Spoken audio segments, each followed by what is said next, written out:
ஒரு முடிவிற்காக நீங்கள் எதிர்பார்த்து கொண்டிருக்கலாம்.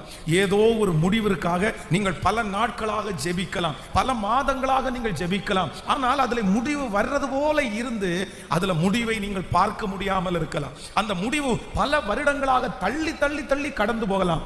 ஆனால் இன்று இந்த காலை வேளையிலே கர்த்தர் வாக்கு கொடுக்கிறார், நான் உங்கள் பேரில் ஒரு நினைவை நான் நினைத்திருக்கிறேன். அது சமாதானத்திற்கு ஏதுவான முடிவு.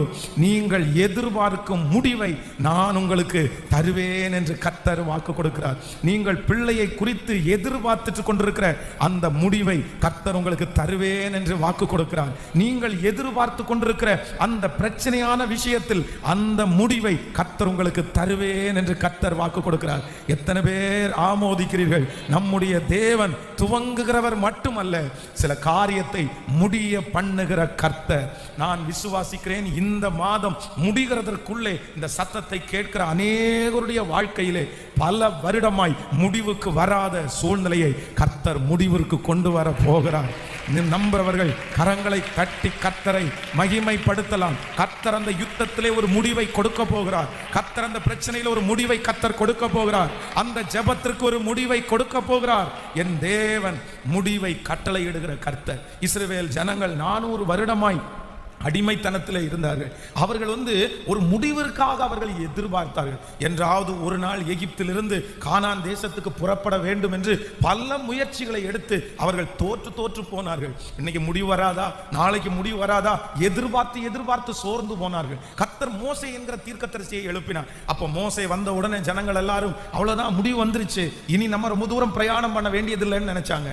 ஆனா பார்வோனுடைய இருதயம் தொடர்ந்து கடினப்பட்டு கொண்டே இருந்தது. அவன் ஒரு நாள் விடுவேன் அப்படின்னு சொல்லுவான், அடுத்த நாள் இல்ல நான் விட மாட்டேன். அப்படியே மாறி மாறி மாறி ஒரு முடிவு தெரியாம அவங்களுடைய வாழ்க்கை கடந்து போனது.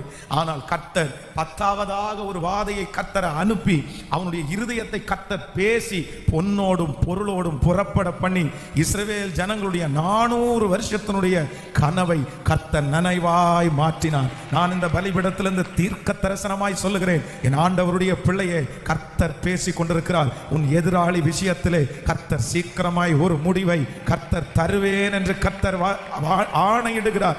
ஆமென். கவர்மெண்ட்ல உங்களுக்கு நடக்கிற அந்த காரியத்தில் கர்த்தர் ஒரு முடிவை கட்டளை இடுவேன் என்று நம்புகிறவர்கள் சத்தமாய் ஆமென் சொல்லுங்கள். கர்த்தர் கட்டளை இட போகிறார். ஆமென். ஹல்லேலூயா. அந்த வக்கீல் விஷயத்தில், அந்த கோர்ட் விஷயத்தில் இத்தனை நாட்களும் அலைந்து கொண்டிருக்கிற பிள்ளையே கர்த்தர் கட்டளை இடுகிறார். ஆமென். நான் உனக்கு ஒரு முடிவை இந்த மாதத்திலே கட்டளை இடுவேன்.